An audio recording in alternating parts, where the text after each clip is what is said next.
honor to meet you today. I'm so excited to chat about the film. I just wanted to start off by congratulating you. I watched it, and it really, really is going to speak volumes to so many audiences. Oh, good. So it fearlessly portrays Rustin and his story towards the march, but it also just shows the intimate parts of his life and his relationships with Elias. So what influenced you to really want to draw so much attention to that aspect of his life to show audiences? Well, that's who he was. I mean, it's like it would be wonderful if we could isolate, if we're focused on a job that we have to do and every other corner of our life obeys. But it's not what's happening. You know what I mean? You know, if you're working, you have relationships, you have a family, you have responsibilities, and things collide.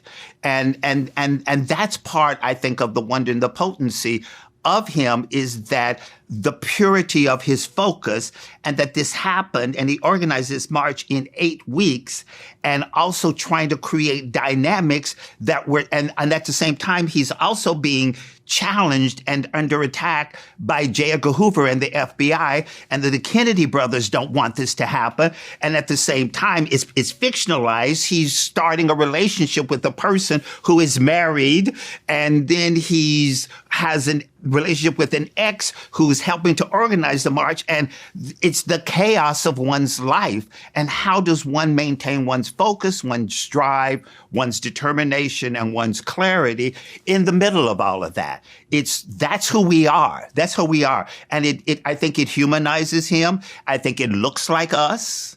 I think it looks more like us, so that therefore hopefully we can see him and see not this marble statue, but a human being endeavoring to do great and extraordinary things. Absolutely, and I love what you said, just talking about all of the different components that make him up as a human being. The movie also really focuses on intersectionality, talking about his queerness and his blackness, and as well as others in the movie, like Anna Hedgeman's marginalization as a Black woman. What do you hope people take away from this film when it comes to intersectionality? Well, it's one of the things that I think is really fascinating and very moving. I think it was about 8-9 years ago that I saw extensive footage of the march, and I saw all these different faces from all over the country converging on Washington, D.C., which is very important to remember. In 1963 was a segregated city.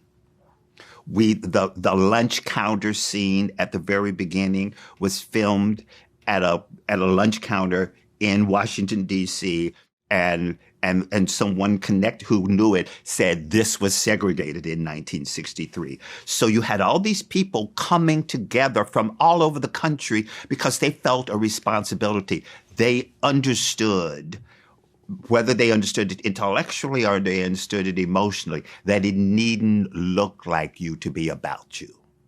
And that sense of grace and that sense of sensitivity and availability is very, very important. And I think something that we need to reinvest in every single day of our lives. Absolutely. And my last question I just wanted to ask, was there a particular moment in Rustin's life that you were really excited to see represented in the film?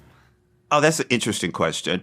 I was very intrigued to see the scenes, or to manifest the scenes where he's challenging and engaging his young team, pushing them to dig deeper, to be smarter, to think more, to not stop each other's ideas. And I was really excited about him instructing them, because I think it's very important. As I like to say, activism is a verb, not a noun. You can call yourself an activist, but it's the details, the job, the work that you must do. And I think that begins to embody his understanding of that and passing that information on to another generation, passing on what he knows so that therefore those who can absorb it and do it and then pass that on and pass that on. And that's how legacies are built. Absolutely. Those are very strong scenes. Well, congratulations. Thank you very much. So much.